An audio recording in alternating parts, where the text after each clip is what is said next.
Hello, welcome to Allosaurus Rex, the channel where we review and discuss all things dinosaur and other prehistoric animals. How you guys doing? You see what we got before us? We have a couple of offerings from Creative Beast Studios, and one is from the now current Cyberzoic line, and the other is from the Beasts of the Mesozoic, and they are both Allosaurus. Here on our left is the Cyberzoic version, which is part of the Kickstarter program that was in effect last year. And the first of 3 of those offerings arrived. And it's wild because I had actually ordered this Allosaurus on my right from Beasts of the Mesozoic,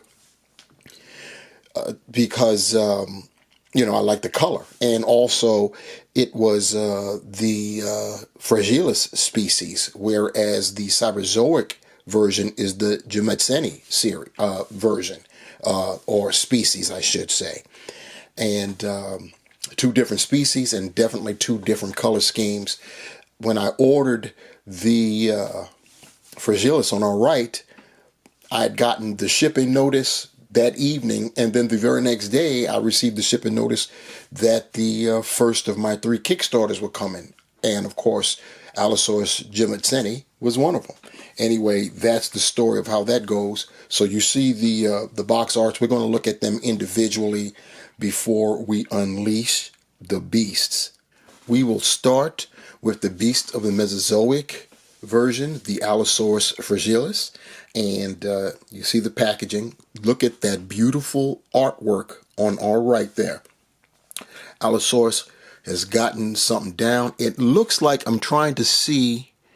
I don't see any plates, and it looks kind of small. So I'm thinking that what it caught was a Camptosaurus. And I tell you, whether it's here, Beast of the Mesozoic, or one of the model lines, we need a Camptosaurus. We don't have, and I know I don't. I can't think of any company, premium or otherwise, that has put out a Camptosaurus. I'm going to have to research that just to see if one has ever gone out. I can tell you that PNSO, Howling Good, and some of the other top names have never done that.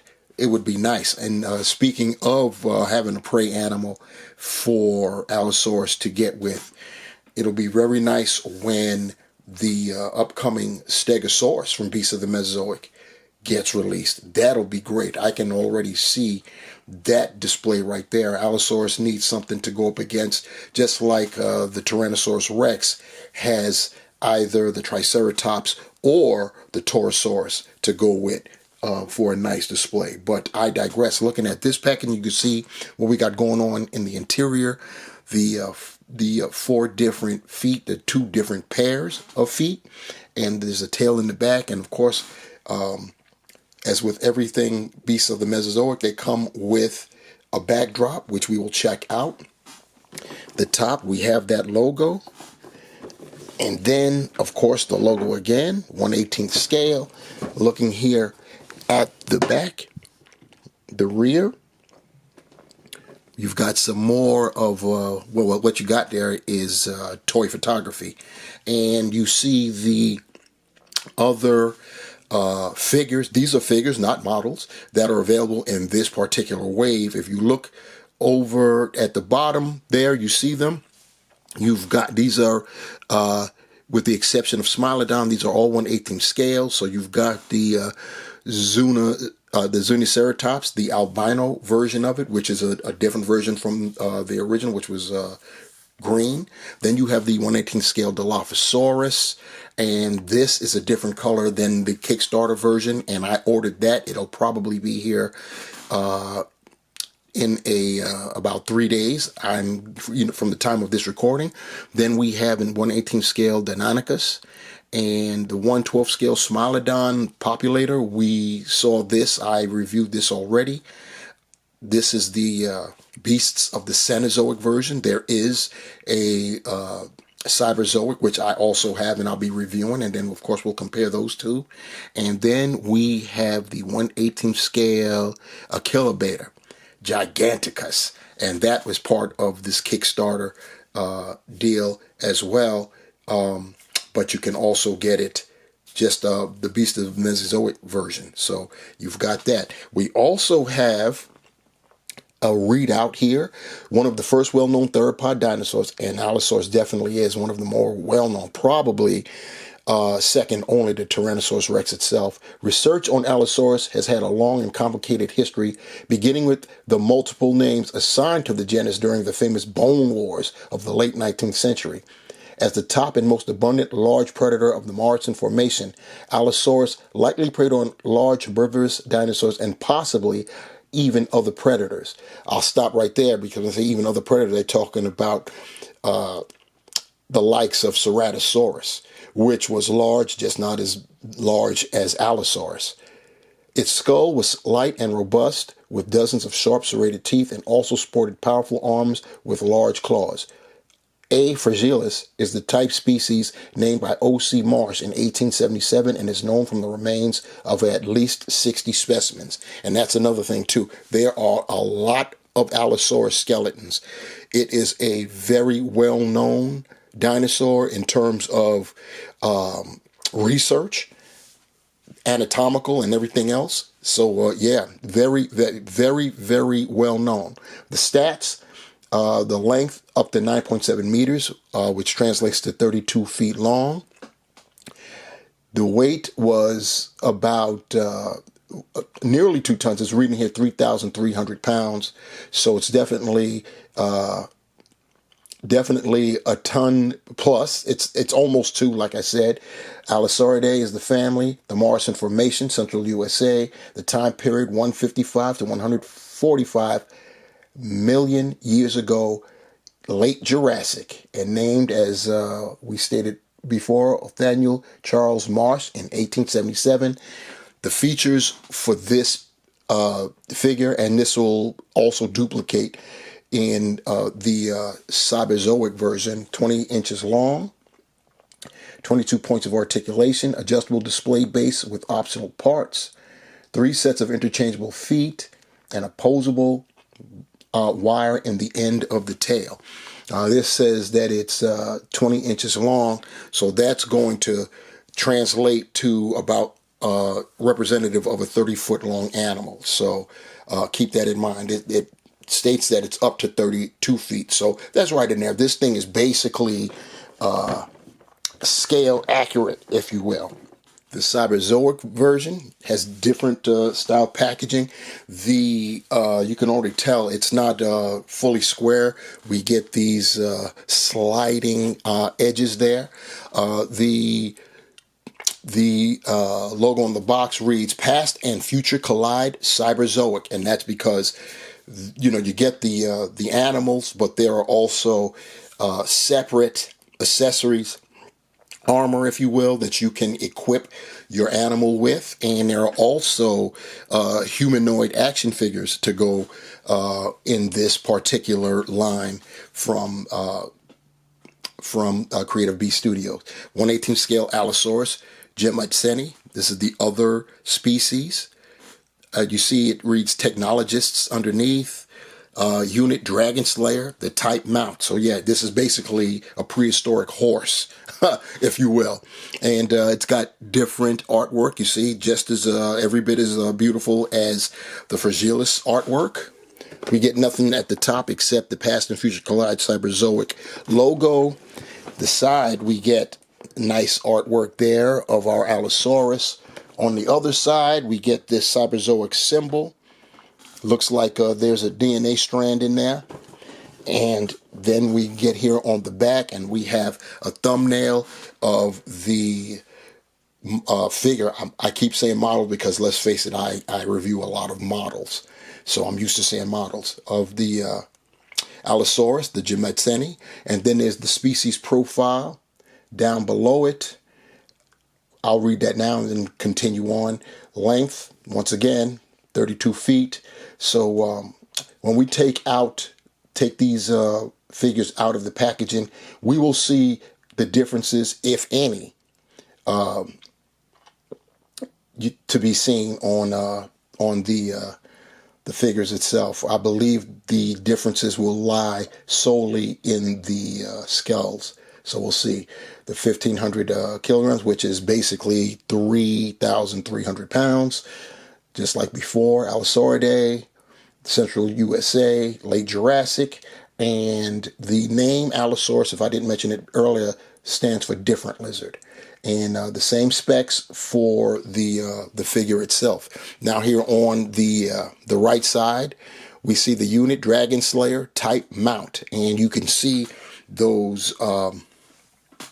You can see what we're talking about. Let's see if I can get us a little bit closer in and zoom so you guys can get a better look at that. So yeah, that's what this guy will look like when it's equipped with its armor and its rider. And you see the armor and the rider down there below. And the rider's name is Argentius. So, yeah, if you want to play that game, the Cyberzoic Equip game, you can, of course, order the armor and Argentius separately. Here's the backdrop that came with fragilis, the Beast of the Mesozoic version. And it's very nice, and it's exactly what I expected. A lot of times when an illustration of the environment that a lot of the Morrison Formation dinos lived in, it looks a lot like this. Very lush, lots of vegetation, and there had to be, considering that in the Morrison Formation you had as many sauropods as there were. Unbelievable. But yeah, all in all, a very, very nice backdrop. Both species come with the medium-sized base to be able to pose them. They've got a pair of different apparatus to hold the animal up, and a pair of bases for one for each foot. Pretty nice.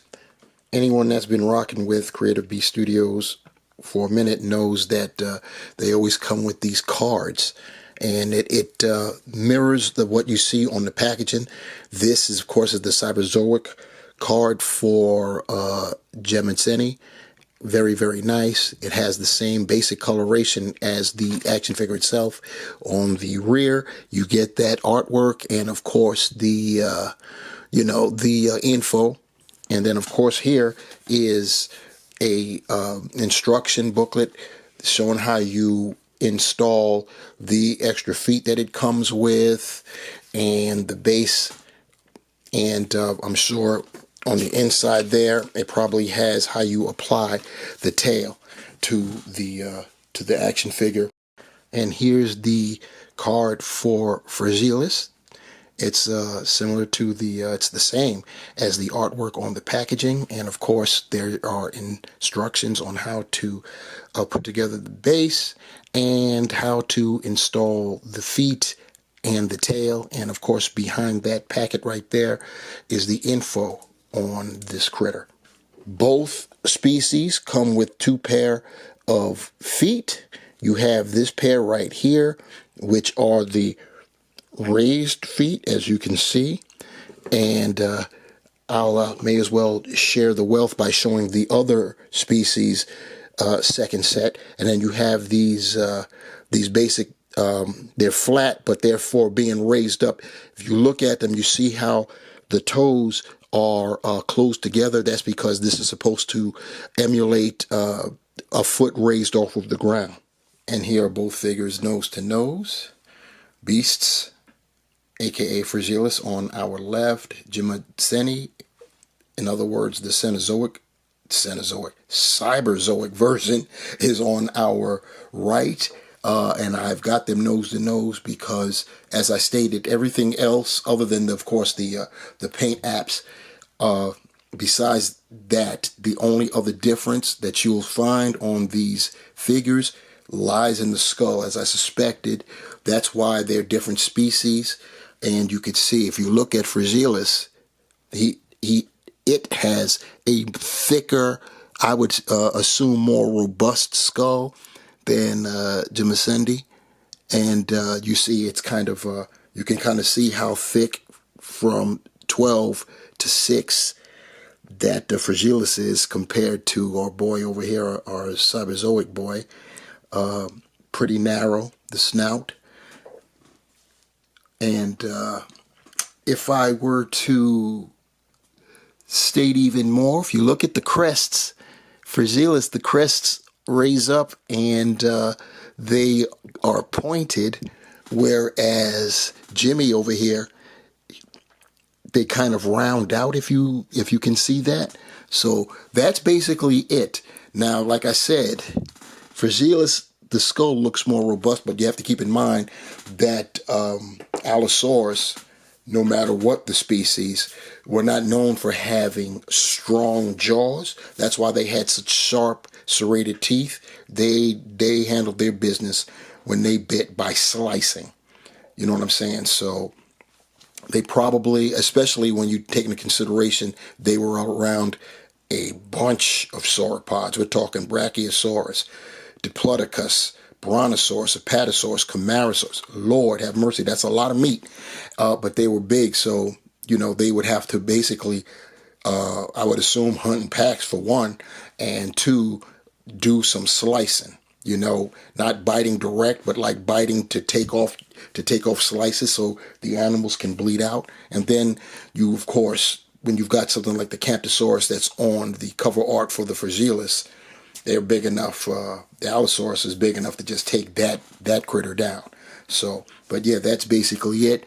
And we'll go over the coloration, and then we'll do the articulation. So we'll start with fragilis. I'm going to take Jimmy off the screen and get fragilis to be center stage, so you can get a good look at that its goodness.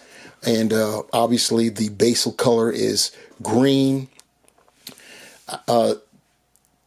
There used to be, and I think it still exists. I bet if I looked it up, I'd know what coloration that David Silva based this on, what animal, what reptile or bird that he based it on. I didn't check this go around. It's been so long, I don't even know if they actually base it off of living animals anymore. They probably do, and I'll have to get back on that one. Anyway, we've got different shades of green,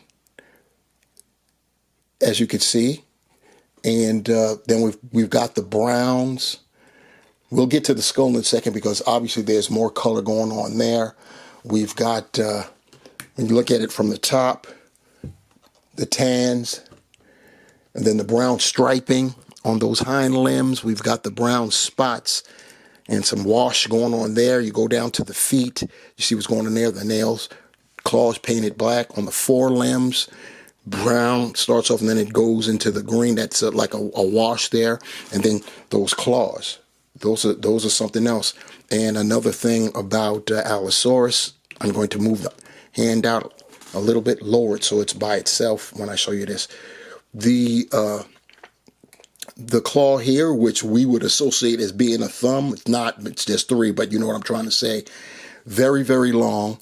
Their arms were pretty long for theropods, of course, and pretty powerful. I know they handled a lot of business by grabbing and clutching as well. The tail going there, nice long tail tapers. And then, of course, on the underbelly, we've got that dark, that brown wash that you could tell it's going over the green there. It's like a lime green, the coloration, until you get to the head. The head is a little bit darker. And going for a cloaca check, and I don't actually see one, so probably doesn't have one.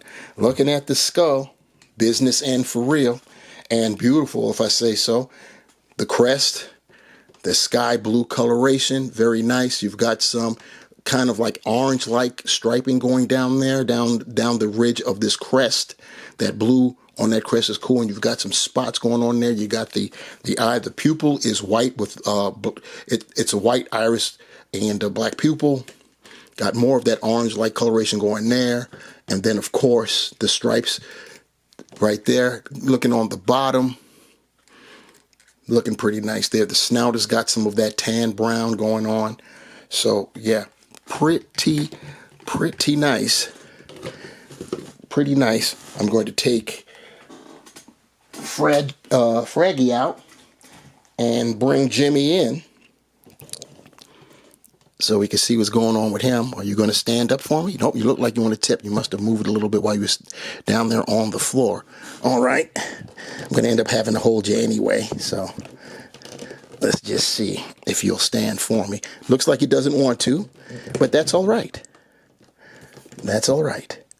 I have to hold it anyway, so that's what I'll do. And get it down lower. So anyway, this, of course, as you can see, is a duller color, if you want to call it that, and definitely less vibrant. But still, browns. I don't know, I'm looking at this coloration, and I'm quite sure this is patterned after a certain reptile, because I want to believe it's patterned after some kind of monitor lizard, and I could be wrong, but it's looking, I have a sense of familiarity with this coloration. Anyway, looking at its skull, once again, it's narrower than fragilis skull, and the ridge, the crest, is more rounded at the top above the eyes. Well, we've got like a rust kind of brown color going on. There are grays. The base is like a gray, and then you could tell that we've got colors going over it. Its eyes are actually not truly white. It's almost yellow with a dark pupil. I'd say black, but I don't think it's black. It doesn't look pure black to me. And you've got some nice wash going on there. Look at these colors going on. Grays, blacks, tans, that rust-colored brown going down there, and it's going along the top of the head and neck. You see what's going on with the forelimbs, and of course those claws are also painted black. Same with the feet. And yeah, I'm loving this coloration. I love what the green on the fragilis is given, but I don't know. The Cyberzoic version is really moving me, probably because it's yeah, I'd say it's more natural. It's more natural. You know, I'm not saying that predators wouldn't be green, because we can name some greenies right now. In fact, when I think about fragilis, it may be the color might be it's reminiscent of the sea iguana, I'm sorry, and that could be it too. I could probably be totally wrong, no matter what it is. Still beautiful, but iguanas are plant eaters, so there's that too. Then you've got this striping here, reverse striping on the tail, and we've got this light color going on at the bottom, and it's not really gray. There's gray in there, but and we got that wash that's bringing out those nice textures. And the tail, of course, tapers off. It doesn't end in a solid color. It ends striped. You know what I'm saying? It's staggered. The coloring is staggered with the tail. Pretty nice. So that's how that goes down. As far as the articulation, and I'll only do it on Jimmy here because it's the same articulation on both figures. We, of course, have the articulated jaw, and I believe the tongue is articulated. Let's see. Let us see if I can get that tongue up. Yep, the tongue is articulated, and I'm going to close the mouth so I can finish conducting this segment here. The neck has 3 different joints for moving, and Creative Beast Studios really improved the articulation in the neck, because you can really get some good going on. Look at that. As I turn so you can see some very good articulation going side to side. And then you can go up and down with the neck there at the base. The forelimbs flail out that much. You, of course, get your rotation 360 that way. You've got elbow articulation that goes up, down, and it swivels. And of course, the claw, the hand, you get wrist articulation, if you want to call it that, and it swivels as well. You have torso articulation that goes up, down, left, right. Just got to work it. And then the hind limbs, they spread out. They splay out, as you can see there. You've got rotation at the knee. You got articulation at the knee, and you can straighten it out. Then at the ankle, you have articulation as well, and it swivels.